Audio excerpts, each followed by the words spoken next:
Assalamualaikum warahmatullahi wabarakatuh. Kami dari kelompok hemofilia akan mempresentasikan mengenai penyakit kelainan darah yang disebut dengan hemofilia.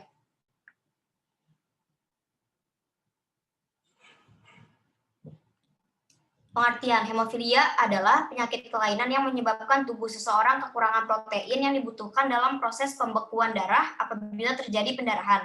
Protein ini disebut sebagai faktor pembekuan atau koagulasi. Pendarahan yang terjadi pada penderita hemofilia akan berlangsung lebih lama daripada orang normal. Hemofilia merupakan penyakit keturunan yang langka terjadi. Penyakit ini genetik atau diturunkan dari orang tua dan bisa saja menyerang siapapun, baik laki-laki maupun perempuan. Meskipun begitu, penderita hemofilia terbanyak adalah laki-laki. Gejala utama hemofilia adalah darah sukar membeku, yang menyebabkan pendarahan sulit berhenti. Beberapa gejala dan tanda yang akan muncul pada penderita hemofilia adalah pendarahan pada hidung mimisan yang sulit berhenti, perdarahan pada luka yang sulit berhenti, perdarahan pada gusi, perdarahan setelah sunat yang sulit berhenti, ditemukannya darah pada urin dan feses, mudah mengalami memar, dan perdarahan pada sendi dan bengkak pada sendi siku dan lutut. Ini adalah infografik untuk penyakit hemofilia. Biasanya pada hidung akan terjadi pendarahan atau mimisan yang sulit untuk berhenti. Kemudian pada gusi terdapat gusi yang terluka dan juga sulit untuk berhenti. Kemudian tubuh akan mudah mengalami memar yang bertahan lama. Dan yang terakhir adalah memar pada sendi. Terjadinya memar dan pembengkakan pada sendi.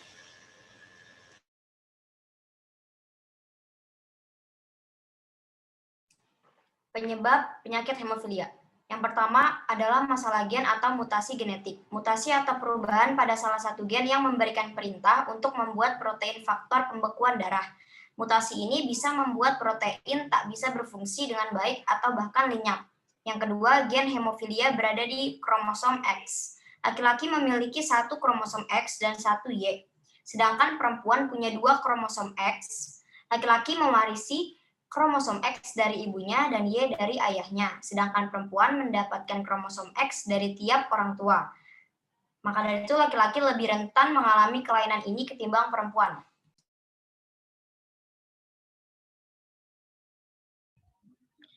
Cara pengobatan. Hingga saat ini belum ditemukan obat untuk menyembuhkan hemofilia.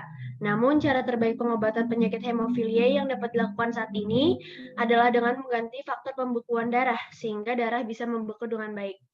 Umumnya pengobatan ini dilakukan dengan injeksi atau penyuntikan faktor pembekuan yang disebut konsentrat ke pembuluh darah vena penderitanya. Ada dua metode pengobatannya, yaitu yang pertama, ada pengobatan untuk mencegah terjadinya pendarahan. Ada dua, terbagi jadi dua. Untuk hemofilia A, pengobatan pencegahannya adalah suntikan obat oktokok alfa, yaitu faktor pembekuan 8 yang diberikan setiap 48 jam sekali. Efek samping yang mungkin timbul adalah terasa gatal pada area kulit yang disuntik, muncul ruam kemerahan, dan terasa sakit.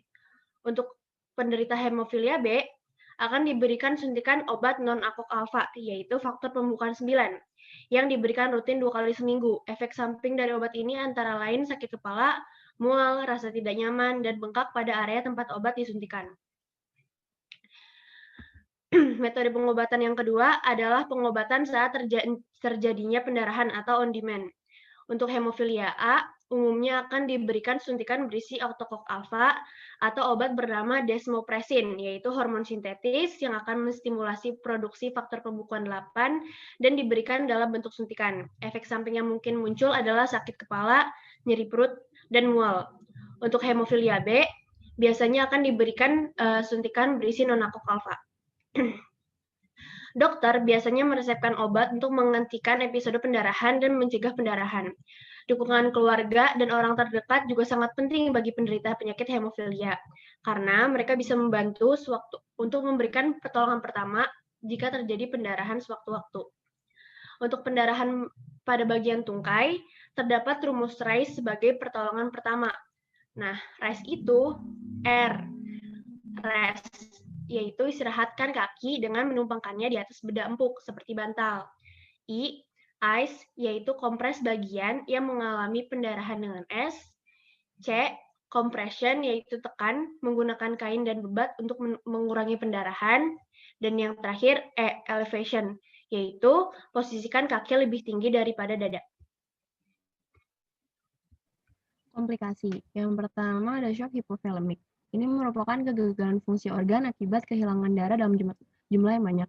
Yang kedua hematuria. Ini merupakan kondisi saat ditemukannya darah dalam urin. Yang ketiga, pendarahan pada sistem pencernaan. Yang keempat ada anemia. Yang kelima ada pendarahan internal. Komplikasi hemofilia biasanya itu ada pendarahan internal. Mendalam dapat terjadi di dalam otot sehingga menyebabkan pembengkakan dan menekan saraf.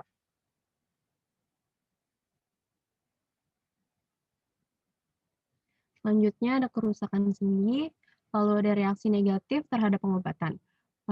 Penderita hemofilia ini memiliki sistem kekebalan yang reaksi negatif terhadap faktor pembekuan yang digunakan untuk mengobati pendarahan. Dan yang terakhir ada infeksi.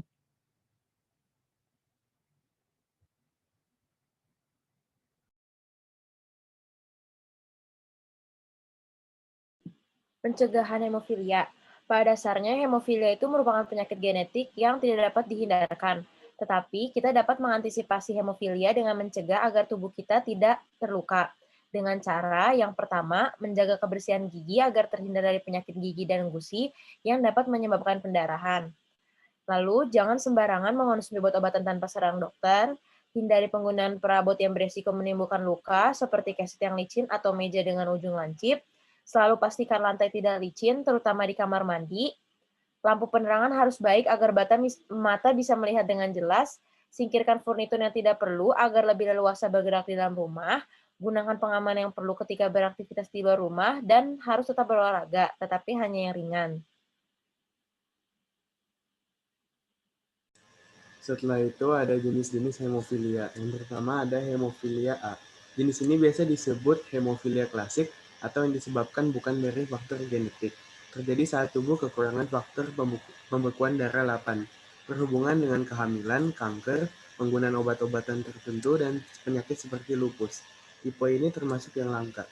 Setelah itu ada hemofilia B, disebabkan karena tubuh kekurangan faktor pembeku darah 9, diturunkan oleh ibu, tetapi juga dapat terjadi disebabkan oleh mutasi pada gen sebelum bayi tersebut dilahirkan. Seorang bayi perempuan lebih risiko mengalami hemofilia jenis ini. Dan yang terakhir ada hemofilia C. Tipe hemofilia yang paling terakhir ini merupakan gangguan yang lebih jarang dibandingkan tipe-tipe sebelumnya. Kelainan ini disebabkan oleh tubuh yang kekurangan faktor pembeku darah 11. Selain itu, seseorang yang mengidap kelainan ini akan sulit didiagnosis. Hal tersebut disebabkan karena aliran darah yang sangat ringan meski dapat berlangsung lama, sehingga sulit untuk diketahui.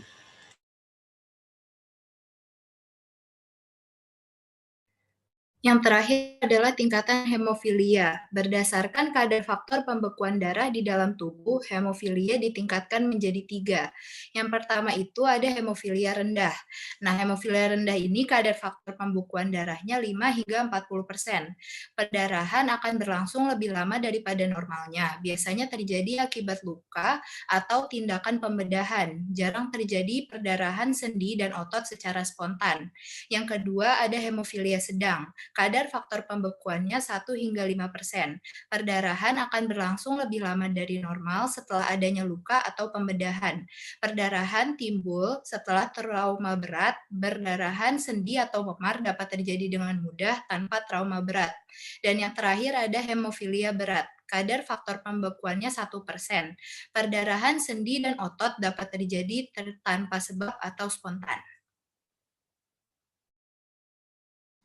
Sekian dari kelompok kami. Wassalamualaikum warahmatullahi wabarakatuh dan terima kasih.